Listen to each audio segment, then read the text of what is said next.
Hello, c'est HR, votre chroniqueur. Alors aujourd'hui, samedi, naturellement, je vais vous parler d'un film Franc-Masia.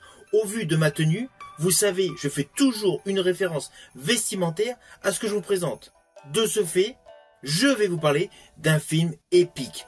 De surcroît, une très belle production chinoise. Avec mon acteur chinois préféré, Donnie Yen. Il s'agit de Bodyguard and Assassins. Avant d'aller plus loin, n'oubliez pas, si vous n'êtes pas abonné, pensez à le faire. Pensez à la petite cloche pour les notifs. Mais surtout, pensez à liker, à partager et à mettre en commentaire ce que vous avez pensé de ce film. Let's go!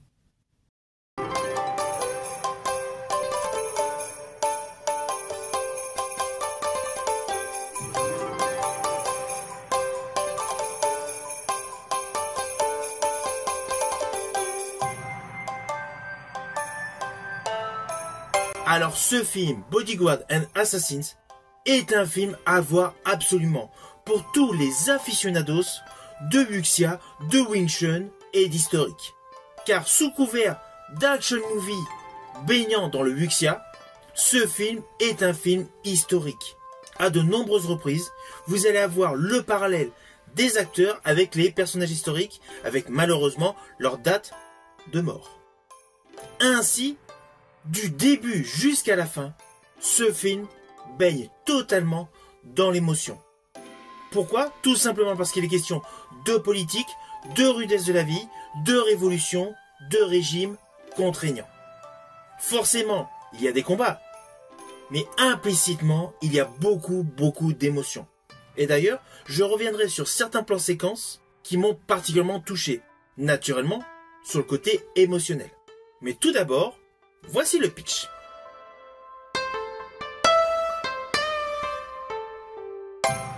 Alors naturellement, je vais vous le faire de manière très succincte. L'action de ce film se déroule en 1905.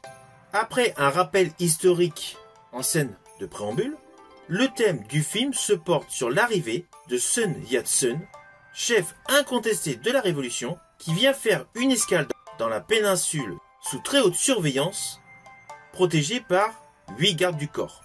Et il est la cible d'une centaine d'assassins, qui n'ont que quelques heures pour supprimer celui qui fait trembler le pouvoir chinois en place.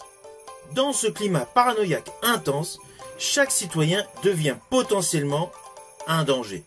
Par ailleurs, Li Yutang, interprété par Won Jeki, est un homme d'affaires qui soutient les révolutionnaires. Après la fermeture du China Daily, le journal local, par les autorités britanniques, le personnage Li Yutang rassemble un groupe d'hommes pour servir justement de futurs gardes du corps pour le chef incontesté de la révolution, Sun Yat-sen.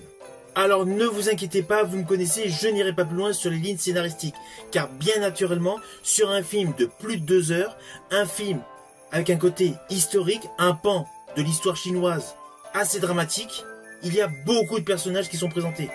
Et naturellement, divers arcs narratifs se dégagent de tous ces protagonistes, notamment sur le personnage du fils de Li Yuang, les porteurs, car les porteurs de notables ont un rôle important dans ce film, et nous découvrons leur vie de travail, mais également leur vie affective. De ce fait, cela embrique tout un faisceau de personnages supplémentaires avec des histoires solides et poignantes. Nous avons donc beaucoup de protagonistes qui, tels des satellites, gravitent tout autour de cette histoire principale que je viens de vous citer, et notamment le personnage interprété par Donnie Yen, Sun Chungyang, est l'un de ces personnages. Et je rajouterai que son personnage est radicalement antagoniste à ce que vous pouvez connaître de ses compositions. C'est d'ailleurs l'un des attraits de ce film.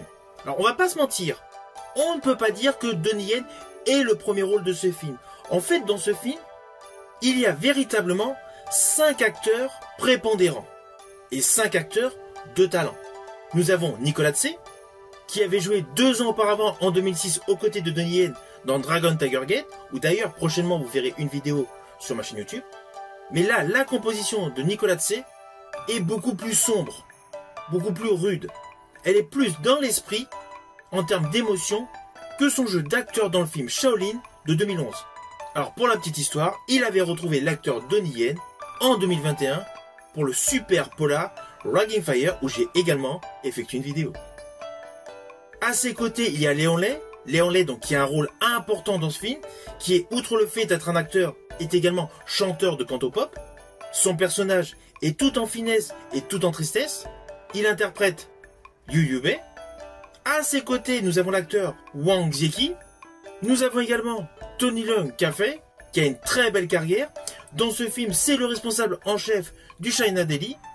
Et naturellement, nous avons l'acteur Donnie Yen, interprétant Sun Chung-yang. Alors son personnage est totalement étonnant. Il va y avoir une réelle émotion, une évolution au cœur de son personnage. Au début, c'est un policier ripou, aficionados de jeux et surtout adorateur d'argent. Puis, mais vous allez le savoir assez vite dans le film, il va s'apercevoir qu'il est papa. Et là, son personnage va radicalement changer. Alors je ne vous dis pas ce qu'il va faire, mais justement, une des émotions que j'ai trouvé extrêmement touchante, c'est celle où il voit sa fille monter dans un calèche avec son ex-compagne. C'est assez fugace, la petite fille perd une petite poupée, mais c'est extrêmement intense en termes d'émotion.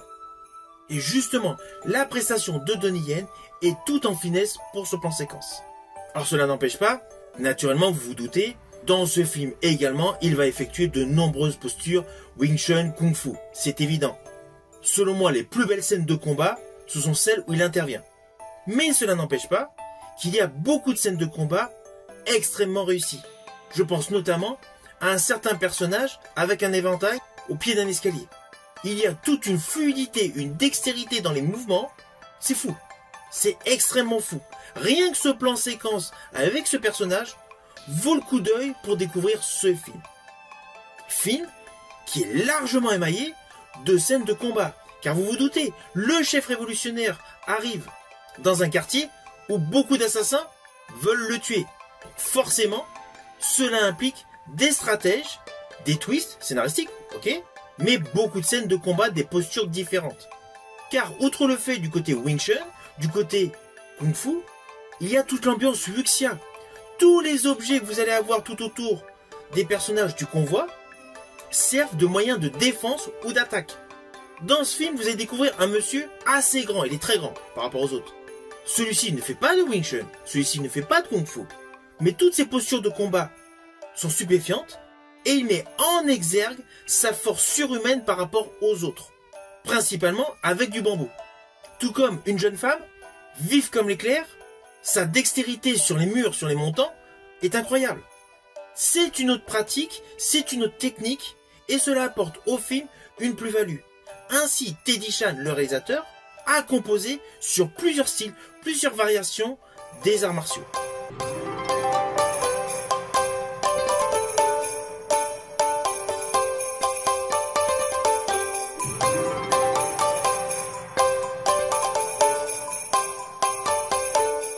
Ceci dit, ça a beau être un film avec beaucoup de scènes de combat, beaucoup de confrontations et des chorégraphies dantesques, ne vous attendez pas à un film basé essentiellement sur l'action.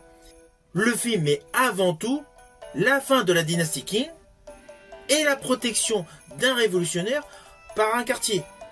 De ce fait, tout le côté émotionnel et historique a une part importante, sans pour autant saturer le film. Les plus de 2 heures passent facilement.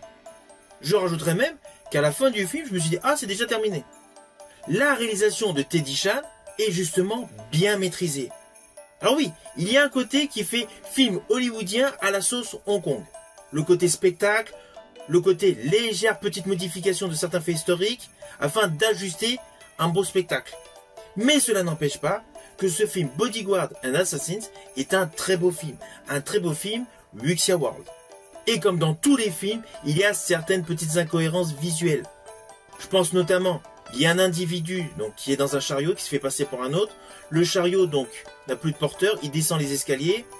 Voilà, le déplacement de ce chariot de manière pas si aléatoire que ça. Voilà, on sait très bien que là il y a un petit raccord scénaristique, mais cela passe littéralement. Néanmoins, vous êtes obligé, en regardant cette scène, de penser à la fameuse scène de la gare des Incorruptibles avec Kevin Costner. Mais c'est bien réalisé. quels que soient les plans séquences, les scènes d'action qui ont été tournées par divers types de caméras, d'objectifs, cela colle avec l'histoire. Alors perso, l'un des plans séquences que j'ai particulièrement aimé n'est pas forcément une séquence d'action, c'est une séquence qui a terminé en faisant un zoom sur une montre sur le sol. Cela paraît assez simpliste. Il se passe quelque chose et la montre se retrouve au sol cassée. Et là, il y a un focus sur cette montre avec une mise en pause. En fait, je pense que pour comprendre ce plan séquence, il faut être parent. Ça dégage davantage d'émotions. Sans être parent, cela passe un peu à la trappe. Mais tous les parents du monde, aimant naturellement tout ce qui est Wuxia World, Wuxia Pian, en découvrant cette scène, sont obligés d'être imprégnés de nostalgie. Et c'est ça justement l'atout de ce film Bodyguard and Assassins de Teddy Chan, c'est qu'il a beau mettre en exergue un côté historique, en exergue du Wing Chun, du Kung Fu, il est totalement imprégné de nostalgie, de tendresse. Car bien évidemment, tout au long de ce film, il y a également des arcs narratifs amoureux.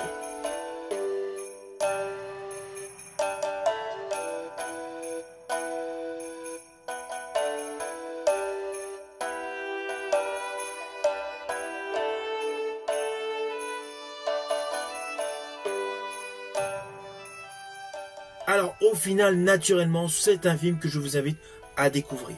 Il est disponible sur YouTube à la location, il est disponible en VOD et également en support physique, via DVD ou Blu-ray. C'est un film incontournable à découvrir. Surtout si vous aimez le cinéma made in Hong Kong, si vous appréciez l'acteur Donnie Yen, ou tout simplement si vous aimez les films historiques. Si vous avez aimé ma vidéo, n'oubliez pas, petit pouce vers le haut, pensez au partage, pensez à me mettre en commentaire ce que vous avez pensé de ce film, et je rajouterai, n'hésitez pas à me rajouter également dans les commentaires si vous souhaitez que je vous parle d'un film précis From Asia. Je vous dis à bientôt pour une prochaine vidéo.